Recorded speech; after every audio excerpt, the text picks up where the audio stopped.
Welcome to today's episode of Healthful Woman, a podcast designed to explore topics in women's health at all stages of life. I am your host, Dr. Nathan Fox, an OBGYN and maternal fetal medicine specialist practicing in New York City. At Healthful Woman, I speak with leaders in the field to help you learn more about women's health, pregnancy, and wellness. All right, Sara Roer Bendheim, welcome to High Risk Birth Stories. You are already a podcast sensation from your time on the Healthful Woman podcast exactly a year ago in the beginning of 2021. And now you're just, on podcast number 2. Love it. Thanks for having me back. You're amongst a short group of people who have been on both podcasts. I know Melka is one of them who has both been on a podcast and told her birth story.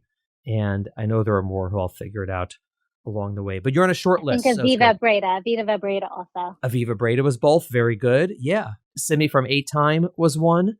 That's right. And Shira Billet, who it's the same podcast, but I dropped it twice on each. Okay. As that podcast is worthy of being dropped many times. Everyone should listen to that podcast. She basically told her birth story before we had the Birth Stories podcast. And so, she told it on Healthful Woman. I was like, you know what? This is like such an awesome story and so important. So we're just going to drop it again. Important. I don't want to take up her time to interview her again. So it's all good. But here you are. I'm so happy you agreed to do this. And fortunately, you guys have many birth stories you can tell, but we're going to focus on our time together, which began sort of in 2017, but culminated in the birth of your twin daughters in 2018. And how are things at home with your crew? Everyone is great. We have 6 kids. My oldest is 12 and my twins are now 3. It is awesome. I love all my kids. They're all really super different, which makes it amazing. Each one has its own different personality that they bring to the table. And they all really connect to each other in different ways, which we're so blessed and fortunate. It's a fun place to be. We love being with each other. Thank God. It's amazing.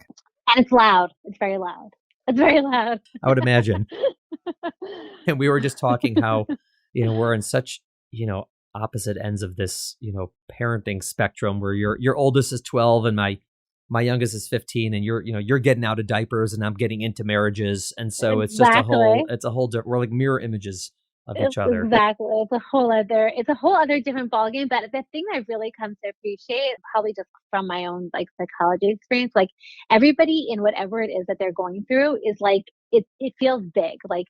And I feel like with each new stage, you appreciate the newness that it has to offer and its complexities, but really trying to be present and just enjoy it for what it's at. And I don't know, I think something that I've really been able to focus on, at least with my twins, is that just really enjoying and savoring each stage. Cause it will go, go and the next one will be amazing. But that's it, kind of being able to be present in what that stage was and is. Yeah. I mean, listen, I remember what a big moment it was when our kids moved on from their sippy cups. And it was unbelievable, no more sippy cups, greatest day ever. And I have the same level of excitement over, birthdays and bar and bat mitzvahs and weddings. It's just every milestone is awesome as the kids grow up and every day that they get older and don't terrorize you is just another wonderful day. Yeah, it's a win, total win. So let's go back to 2017. We sort of knew each other, but not as well. And I joined your journey in 2017. At the time, you had 4 children and you were working on number 5. So tell me what's going on in your life and what was happening at that time. I'd had 4 pregnancies, mostly and completely uneventfully. I look back on it and I think back to myself that every child that I had was really wanted and I was elated every time that pregnancy test came through, but it wasn't hard. And I think probably if I had to look back on it, I'm sure there was a moment in time in my innocence, as is appropriate, that I probably was it took me X number of months. Each pregnancy was really seamless. As my reproductive endocrinologist, Dr. Lobel, would tell me, I had 4 pregnancies and I treated them as if I was in a car speeding down the highway. They were just kind of not present to me. I just kind of tended to them as not big deals. And then we went and tried to get pregnant with a 5th. And I was having a hard time getting pregnant. And, I didn't think so much about it. I'm an athlete. And so kind of maybe we'll just tinker, I'll run a little bit less and eat a little more ice cream. Maybe it's something related to that. and it didn't really help. And then I got pregnant and then I miscarried. And I remember thinking at the time, like statistically, people miscarry. And so that's what happened. It's not such a big deal. It's sad. It's disappointing, but people miscarry. And statistically, it made sense. Like this was my statistical moment. And then I went on to try to get pregnant again and had a little bit of a hard time, but ultimately got pregnant. And it happened to have been that probably what contributed to some of my angst was my practice that I loved at the time was in the middle of falling apart. They were going through their own transition, and I found myself a little bit like obstetric homeless. I didn't really have like an OB, and the OB that I was using was basically transitioning out of obstetrics. She was just doing gynecology, and I got pregnant and nobody could figure out what was going on with the pregnancy. It looked like it was not healthy, but nobody was exactly sure, and they wanted to terminate it, but they weren't actually sure if the dating was off. And I had had a history of kind of getting pregnant, and it looked like it was a slow to go pregnancy, and then ended up being that the dating was off. So that's I was kind of stuck. I felt stranded. I was pregnant. Something wasn't right, but it wasn't wrong either. And I remember just feeling like very overwhelmed, very lost, very sad, very confused. And I had worked with your wife, Michal, at Ramaz. We were together for a number of years, and everybody like said, Dr. Fox, Dr. Fox, Dr. Fox. So I was like, you know what, I'm going to do this. I actually texted Michal, and I was like, I'm in a little bit of a mess, and I feel like your husband could help me. She's like, we're on the plane to Bermuda. I remember where I was. I was standing outside Lazy Bean in Teaneck, and she's like, we're getting on a plane to go to Bermuda, but I'm going to connect you with him. And it was like, it felt, I think now knowing everything I know about you, you do this all the time for people. But for me, it was like an act of like the greatest kindness that anybody could do for me in that moment. And I look back on it, it's probably why it's seared in my brain with such a tremendous amount of kindness. You were like, yeah, no problem. I'm going to land in Bermuda in a few hours, and someone's going to call you, and they're going to make an appointment, and you're going to come in, and we're going to fix all this up. And I just felt like such a wave of like, I don't know where this story is going to end, but like, I know it's going to be okay, because I feel like somebody was taking care of me for the first time in this realm. Oh, that's very sweet. Well, Bermuda's, I mean, frankly, kind of boring. So there wasn't much going on anyways. It's lovely there and the beach was nice, but that's how it is. I mean, there's so much to say about, healthcare in general and in this country, but so much of it is just, I don't know where to go, right? I don't know who can help me. It's not that we don't have the resources, and it's not that people can't get in to see someone or this, that. It's just, you feel lost.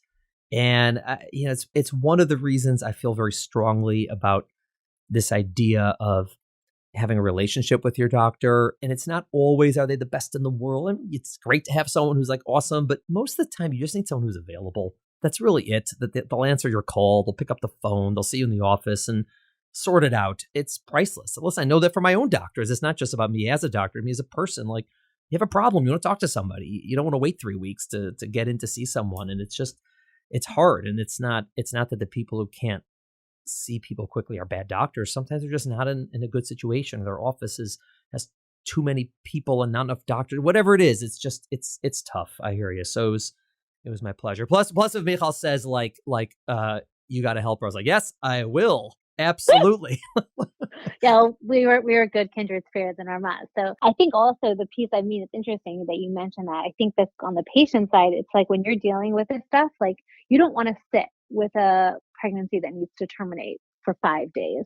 And sometimes you don't have a choice. Like it's just the way that it kind of falls. But I think there was like a sense of like, we're going to take care of this in as fast of a time as humanly possible with the amount of flexibility that we have. But it felt like it wasn't a scenario where I'm going to be sitting on this for the next 3 weeks and kind of just like, who knows, because it's an urgency to me because I'm going through it. But it felt like everybody was at least somewhat connected to the fact that like, this isn't great and it's anxiety provoking. Yeah. And there's 2 reasons to wait in this situation. There's one reason where you need to wait, like meaning until we figure out what's going on, we need to do something, wait a week and do it again, like blood test, ultrasound, whatever it may be. So that kind of waiting is just your standard anxiety over the results, the what will be, What if it's bad news?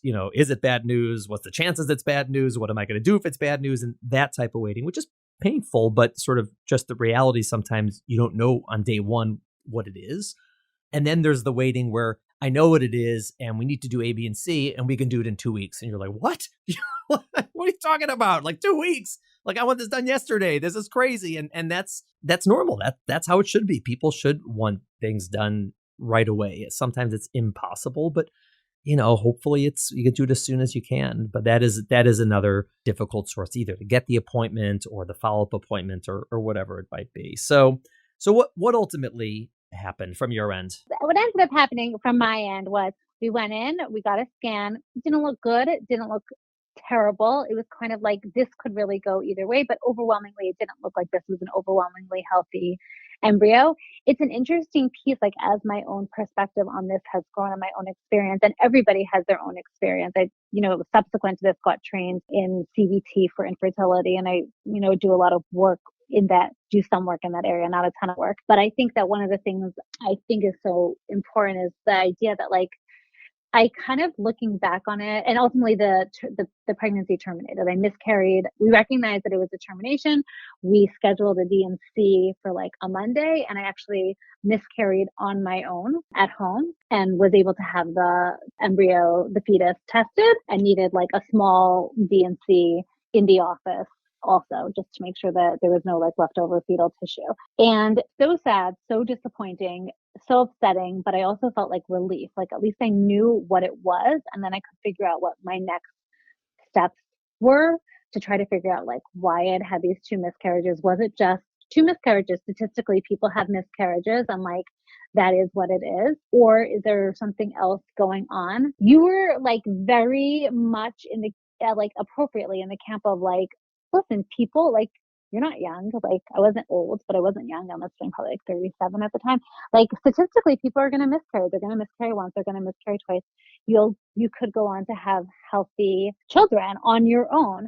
And I think one of the things that I thought was so awesome of you in that moment was you really like read that I was like on edge. Like, I was like anxious that maybe there was something else going on, that I really wanted, that I had felt like the last year was kind of draining on me. And that even though in the scheme of infertility, people go through so much more, much more heartache and pain. And somebody would look at me and say, hey, you have 4 kids at home. Like, just chill out, lady. Like, some of us don't have any kids at home. Some lady have less kids than we had wanted to have at home. But I think the piece I've also come to learn is people who want children, no matter how many kids they have or don't have already, have like a deep sense of craving. And I think it's hard to always separate out that from somebody else's urgency. And so you just kind of looked at me and was like, I see that you're anxious about this. Why don't you call this doctor? And I think that like, you totally could have just told me, just hang tight. And you probably would have been right also. Like it might have, well, I don't know.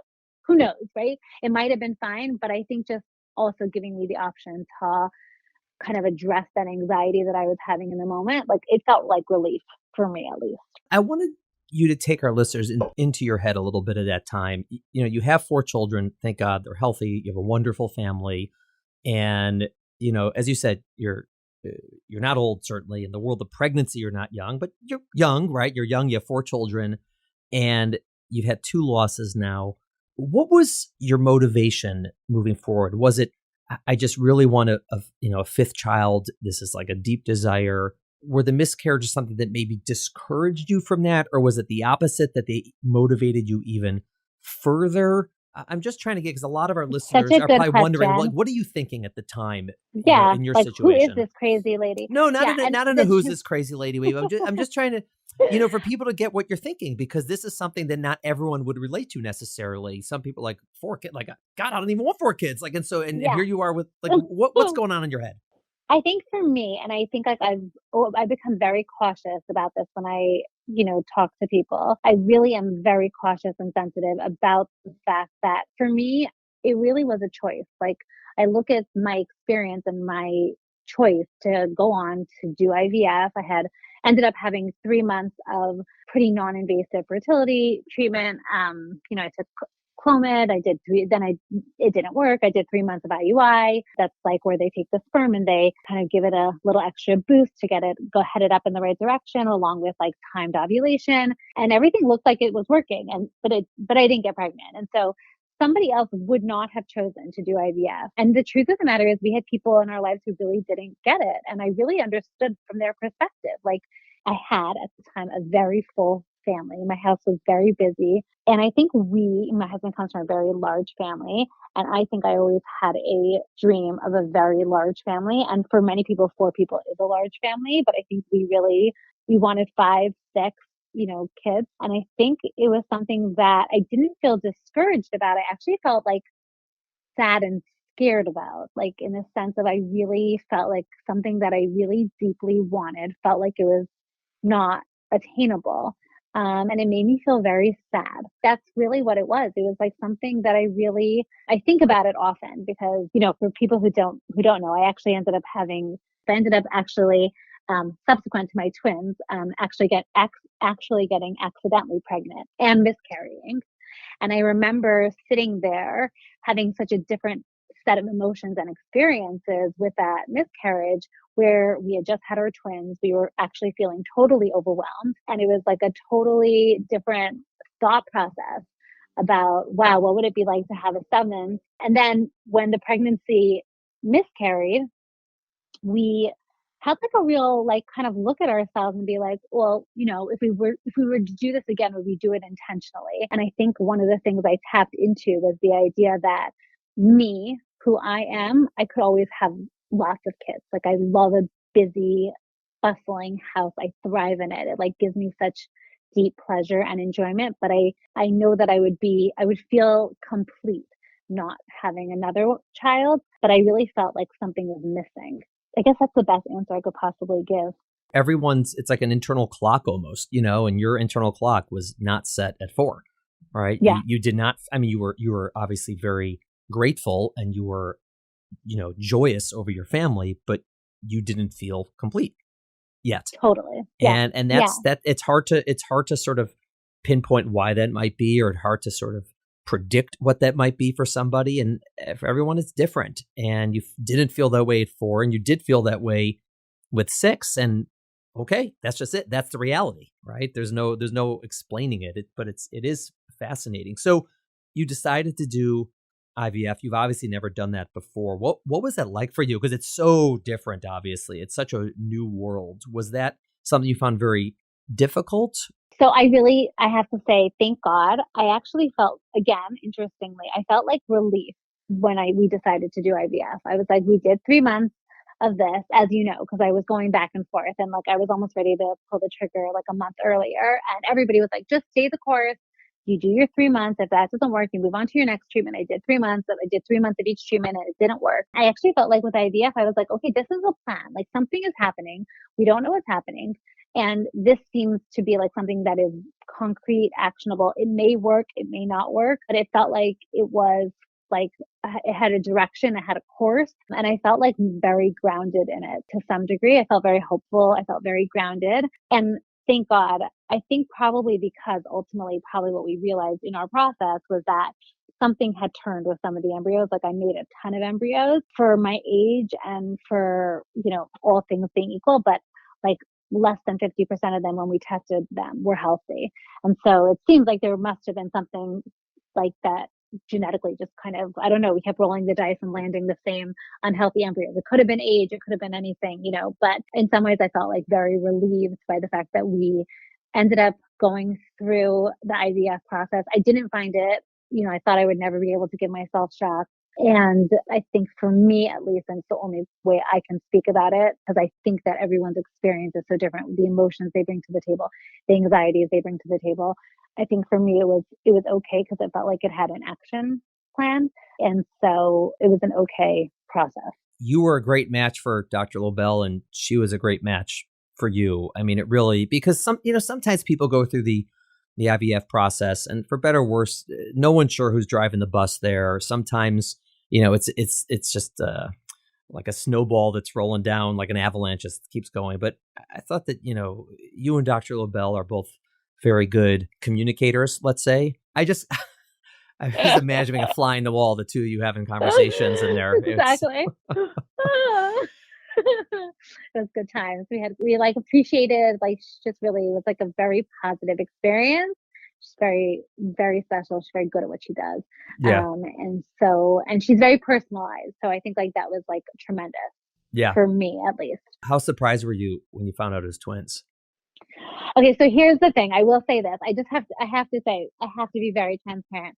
So what was very This is a podcast with transparency. We got all the buzzwords. Yeah. Yeah, exactly.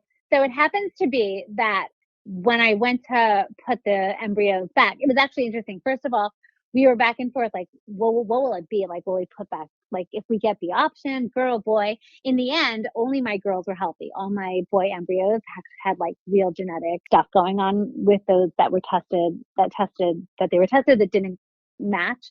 They were unhealthy embryos. So we had kind of a batch of girl embryos. And when I went in, I was kind of like a little bit pushing to put 2 embryos back, thinking that there's no way that 2 is going to go.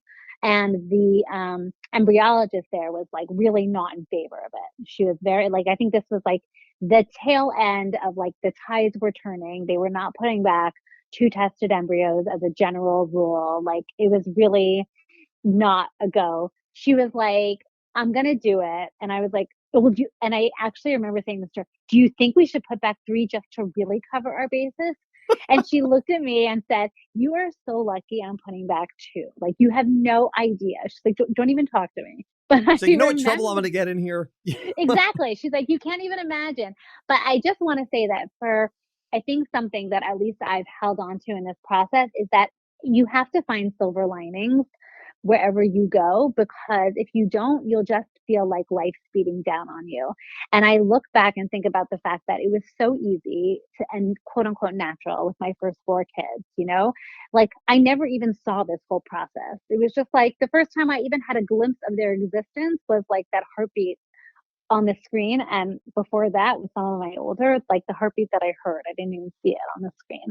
And I think that like the thing that I thought was amazing was this moment of time where embryo, like they're like in air and like they hit air before they go from that test tube to being transferred.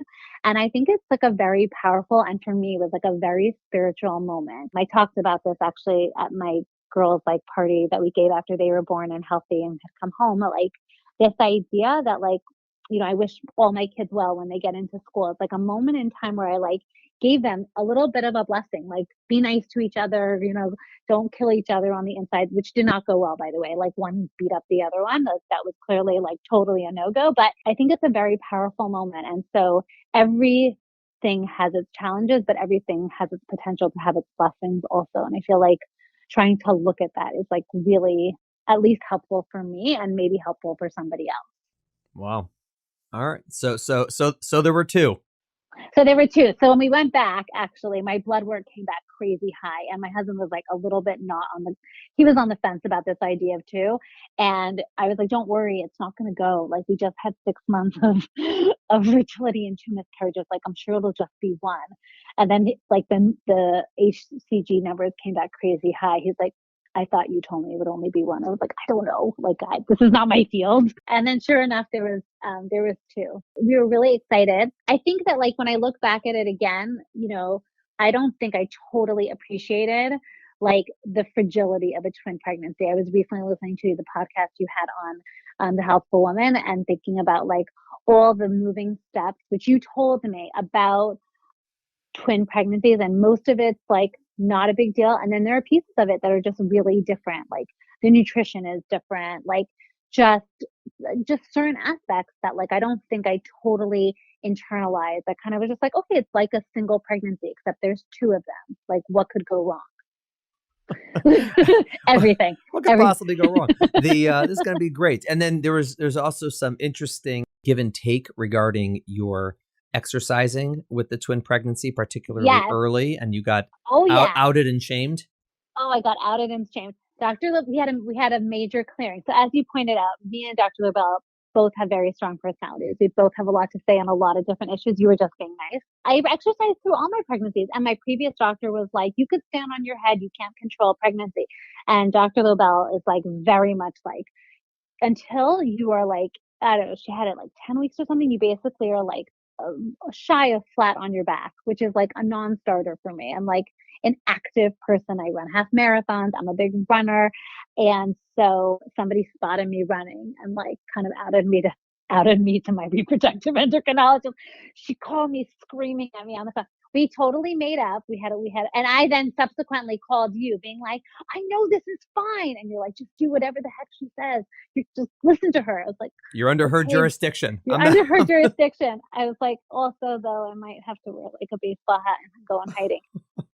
You're running around the rest side with those like false noses and mustaches and glasses. You know? Exactly. Who's that? Oh, I don't know. It's not Sarah. I don't know. Whoever it is, it's not totally her. Not.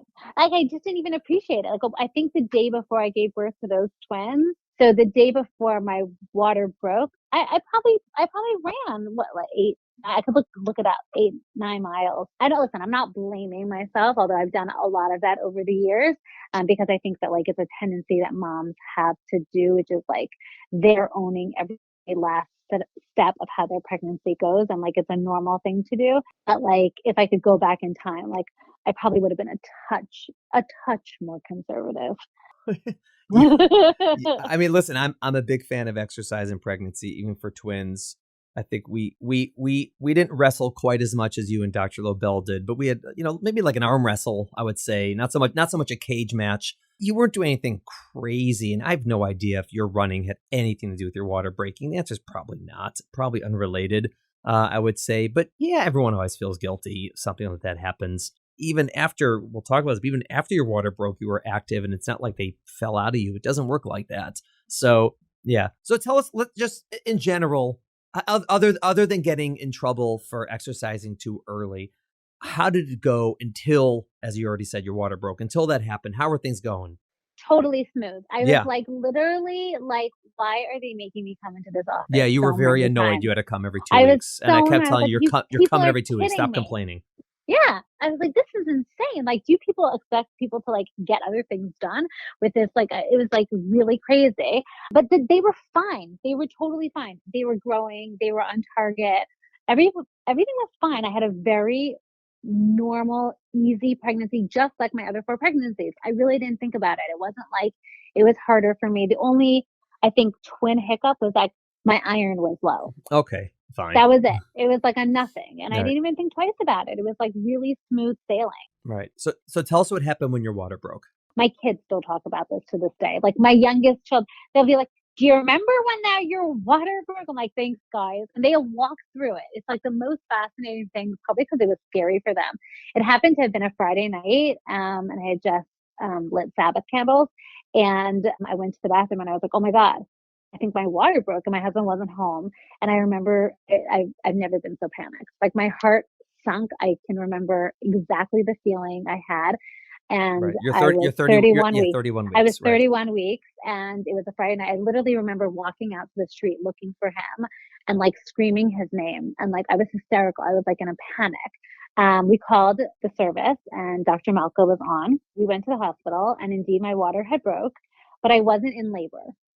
So they kind of just watched and I was like, what do you mean? I was like, I had never heard of this before. Now it's funny. I hear about this all the time. And in fact, a friend of mine just had this happen to her. And I literally coached her through being stuck in the hospital for a week and then through the NICU, which is something like I'm trying to like get off the ground more, like in a formal way of trying to like get like a peer NICU mama support group thing going. But I was like, I don't understand what you're talking about. Like, my water broke, so I'm in labor. They're like, no, your water didn't break. And we're actually going to slow your labor so that you don't go into labor. And that's exactly what happened. We were stuck in Sinai. I didn't go into labor. They gave me my first dose of steroids for the baby's lungs.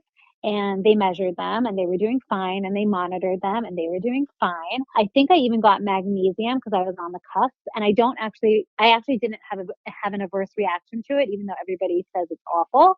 But I, for some reason, did not have an adverse reaction to it. I was just so on edge. Like I remember the NICU people coming down and kind of giving me a whole lowdown of what to expect for NICU. And I was just kind of like, what just happened?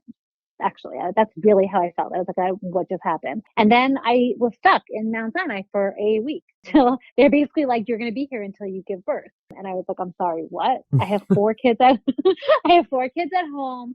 My son's birthday party was on Sunday, and this was before Zoom was like cool, but I actually Zoomed into his birthday party. Really? Zoom was even around then? Yes, Zoom was around, and I actually Zoomed. I think it was either Zoom or FaceTime. Now I can't even remember, but I thought it was Zoom. Maybe it was FaceTime. And I FaceTimed into his birthday party. Thank God I had already made his birthday cake. It comes with a little bit of obsessive organization. But I was stuck in Sinai for the following week. Right. It would have been longer.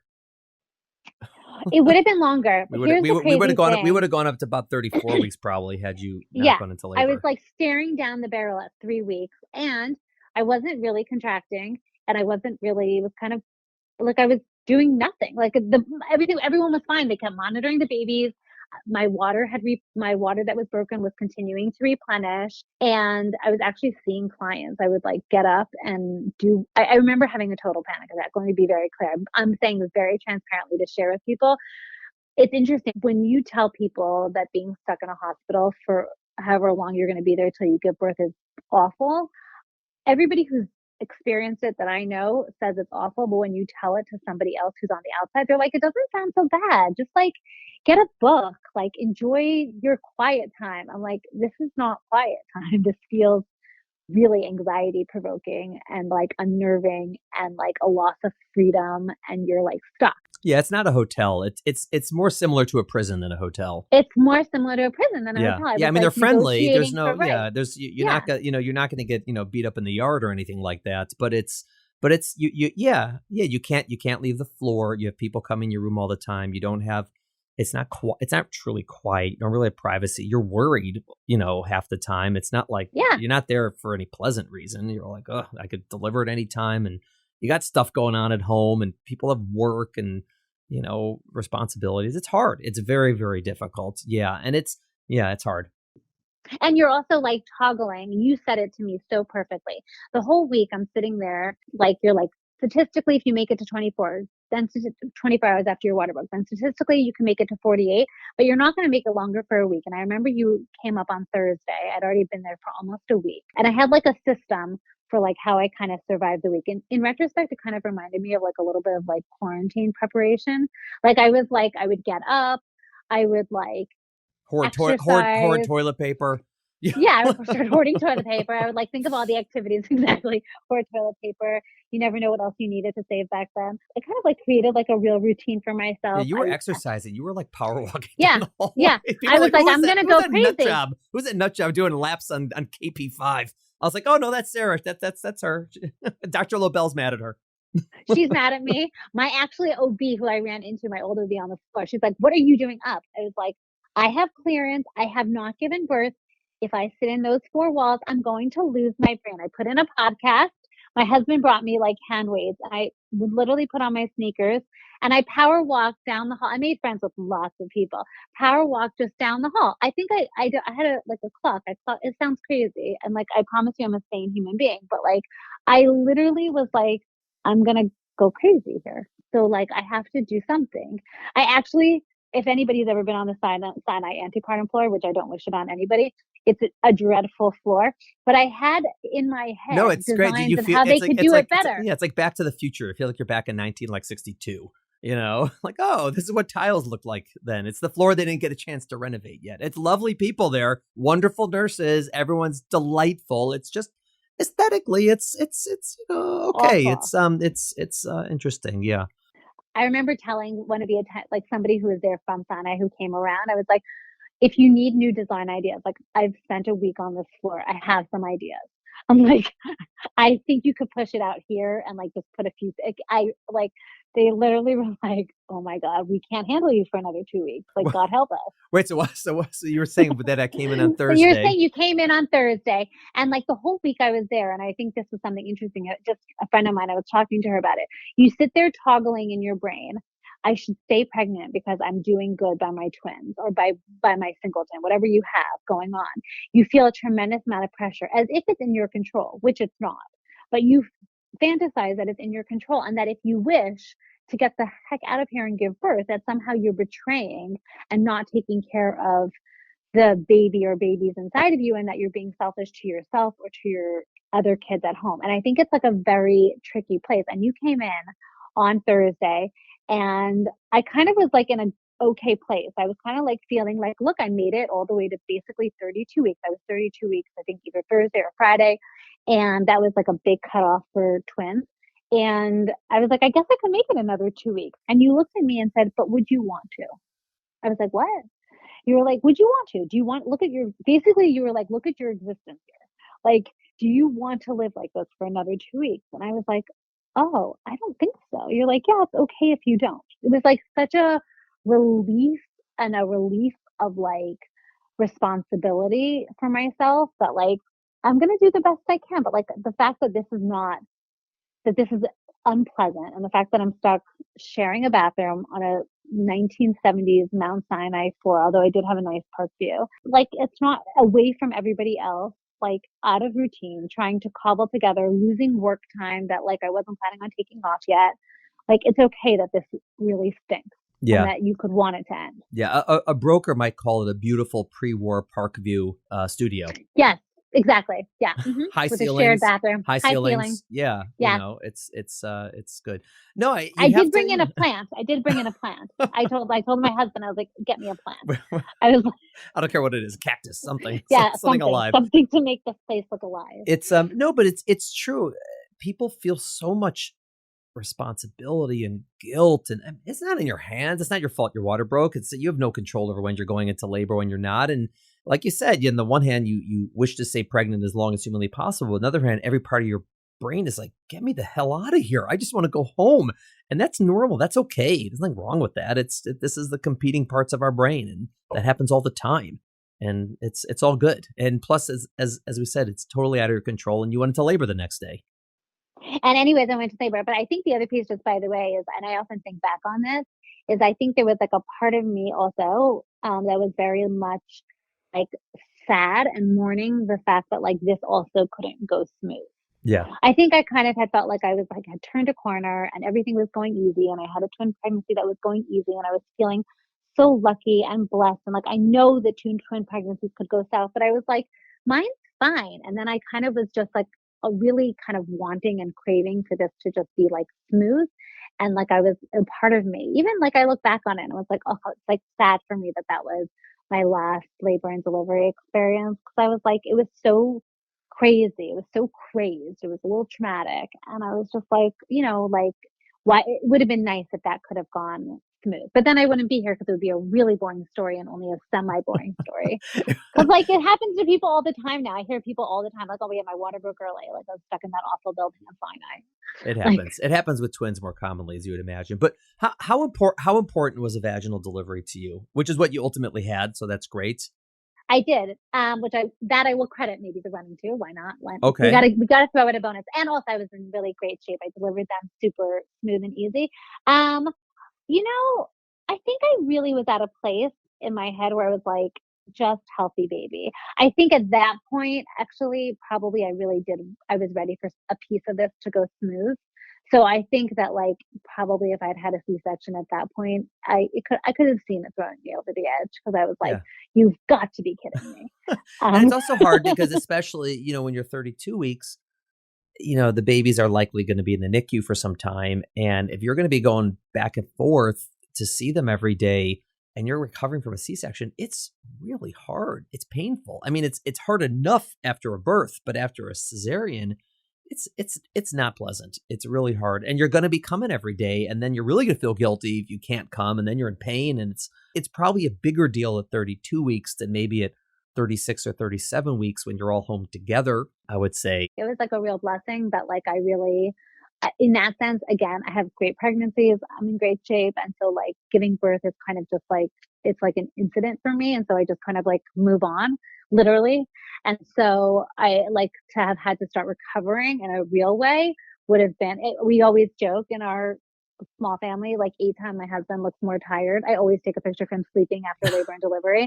Like always. Like every child, he's like, oh my God, I need a nap. I'm like, I know that was really hard work for you. He's like, you don't know what it's like to be on the other side. Right. And he doesn't get an epidural.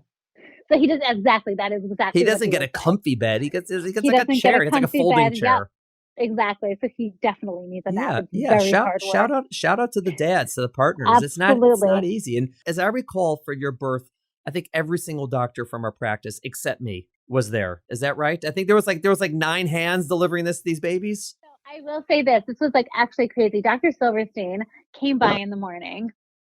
And he said it was Saturday morning. My husband came. We were actually having the loveliest Sabbath because it was like, this was actually lovely. It was really quiet. I had gotten permission actually to go off the floor, as long as I didn't go for too far. I was like, we were totally having this nice quiet weekend, albeit at that point we would call it like a Central Park suite. Although I think it still costs more money. We saw the bill post facto than any hotel on Central Park. And he came by in the morning, Saturday morning, and I was like, I'm not delivering, go home, like nothing's happening.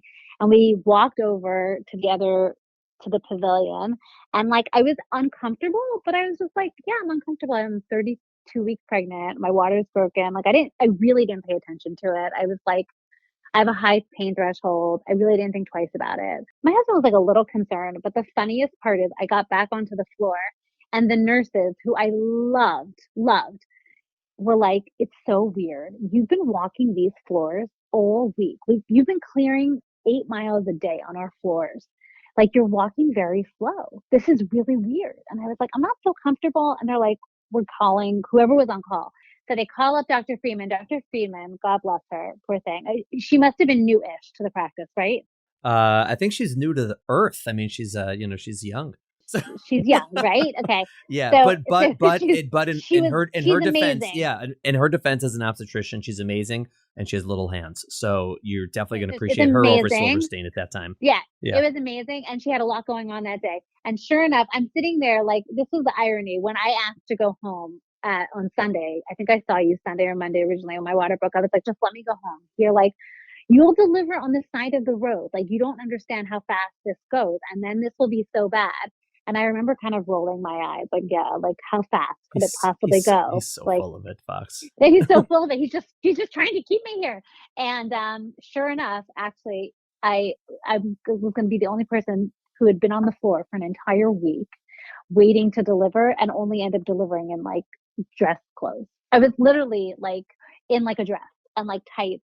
And like, I'm like fully like whatever. She looks at me, she checks me, and she's like, oh my God, you're 10 centimeters. You're going to deliver these children here. I'm like, well, I'm sorry, what? She's like, oh, like, and then of course I'm like, but I haven't had an epidural. She's like, also you're 10 centimeters. And then at the same time, she gets a page from downstairs that whoever was the other patient was delivering. So poor Dr. Freeman. I mean, she's like, kind of like, don't go anywhere, but come downstairs. And she left, and she called Dr. Bender, who I love, who's amazing. And Dr. Bender came in. I think it was him who said this. He says, I just got off with Dr. Fox. He says you have to deliver. I was like, thank you. You don't have a choice. You have to deliver. I'm like, that would seem obvious right at this moment. And then they took me down.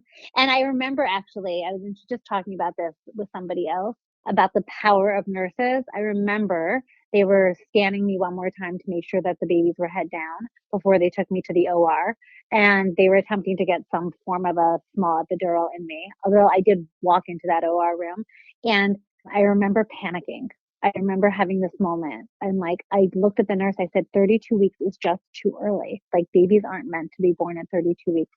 And she really calmed me down. She's like, they're going to be fine. You're going to see, they're going to be totally fine. But I remember the panic and like, I was calm up until that moment, and I just lost it. I remember really losing it. And she kind of just put me back together. And she was right. They were fine. They really were. It was like a crazy delivery. Dr. Bender was in there. Dr. Friedman came back. Of course, Dr. Silverstein blows through the room like something out of Seinfeld. Okay. Like, literally, like, a hurricane. You told me you weren't going to deliver. I was like, I'm sorry. And what was the most fascinating that I actually then learned from your podcast was they delivered baby A super easy because she was head down. And then while they delivered baby A, sure enough, baby B flipped. And so they had to take her out feet first. Mm-hmm. And I remember Dr. Friedman was doing the second delivery and they were like coaching her through it. Dr. Bender was coaching her through this. And afterwards, Ethan and I were looking at each other like, why were they like mansplaining her? Like, she's a very competent doctor. Like, why were they mansplaining? We're like these two senior doctors, Dr. Bender and Silverton, standing next to this like young, very competent, but woman, the OB.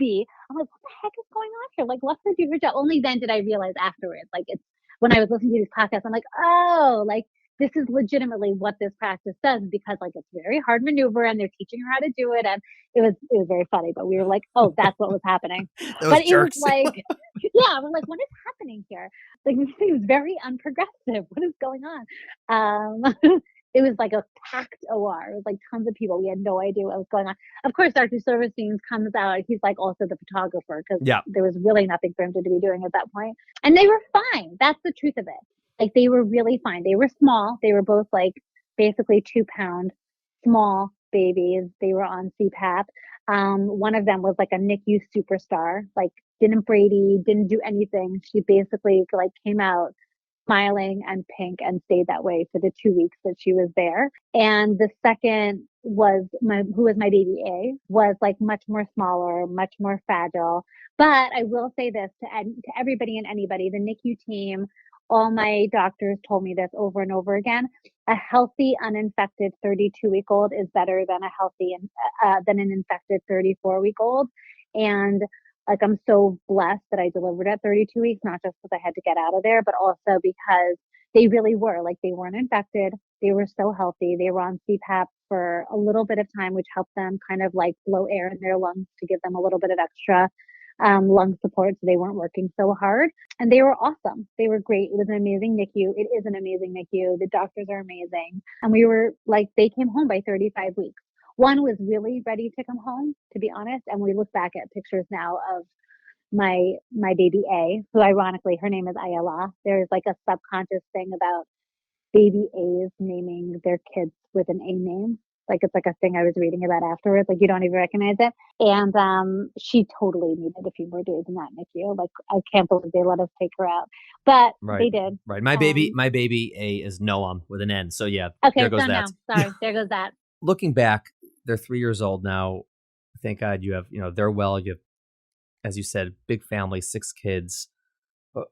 What do you think about all this in hindsight? It's funny. I look back on it, and it was like a crazy. I don't think I will ever feel as tired or as scared, but also as amazed and grateful as I was those days when I was traveling back and forth in the NICU. And I had a tremendous amount of guilt. Like I really did. Like questioning, should I have put back the 2 embryos? Should I have just I didn't need to. I could have had one and then transferred another embryo, and please God, it would have worked, just as well as the first time. And then I would have had the same family without all of this drama. So I have a tremendous amount of guilt around pushing for that.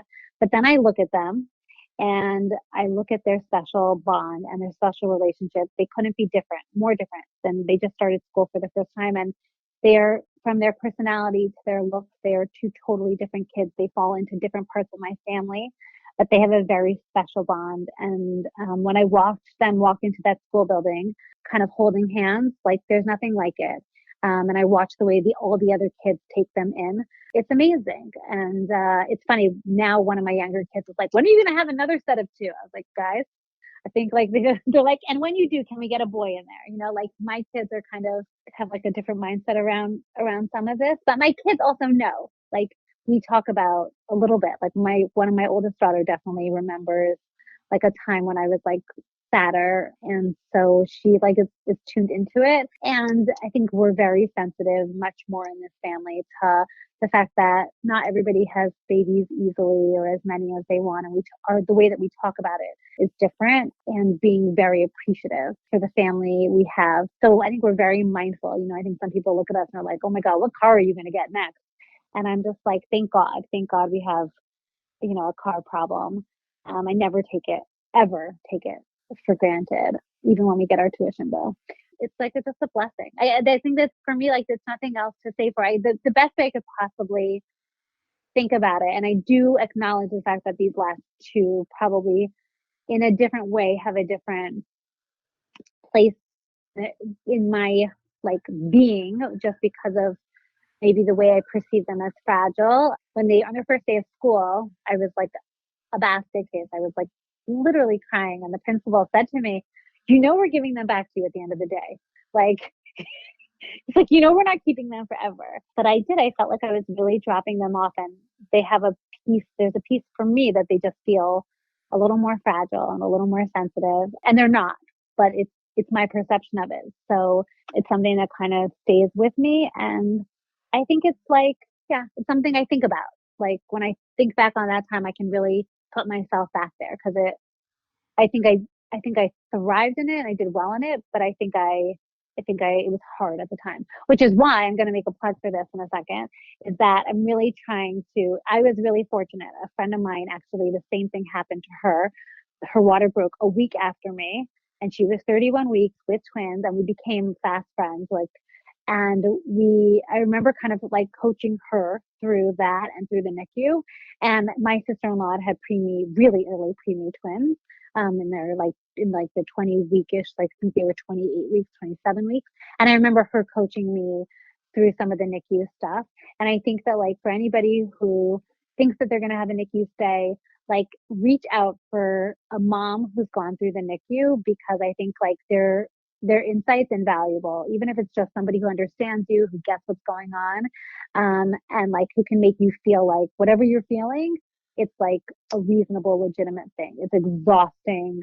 It's tiring. Like I was living off of that like bodega coffee at the corner outside of the Sinai Hospital, which was excellent coffee, or it just is my memory that it was excellent. But I feel like that's just like an important piece that I would plug for anybody listening, whoever thinks they would go through that or has gone through it. If you hear of somebody, to connect with them, because I think it's like invaluable support that like you're part of a community of NICU moms that you didn't ask to be a part of, but now it's an opportunity. Amazing. Sara, thank you so much for coming on the podcast again. Thanks for having and for me. telling your birth story. I love talking to you. Being an awesome doctor. Your team is the best. I always say, like, one of the saddest parts about not having, as far as I know, any more kids is that I would have more kids just to hang out with all the doctors in your office. They're all amazing and fun and awesome, but we'd have to get a new car. Thank you for listening to the Healthful Woman podcast. To learn more about our podcast, please visit our website at www.healthfulwoman.com. That's HEALTHFULWOMAN.com. If you have any questions about this podcast or any other topic you would like us to address, please feel free to email us at hw@healthfulwoman.com. Have a great day. The information discussed in Healthful Woman is intended for educational uses only and does not replace medical care from your physician. Healthful Woman is meant to expand your knowledge of women's health and does not replace ongoing care from your regular physician or gynecologist. We encourage you to speak with your doctor about specific diagnoses and treatment options for an effective treatment plan.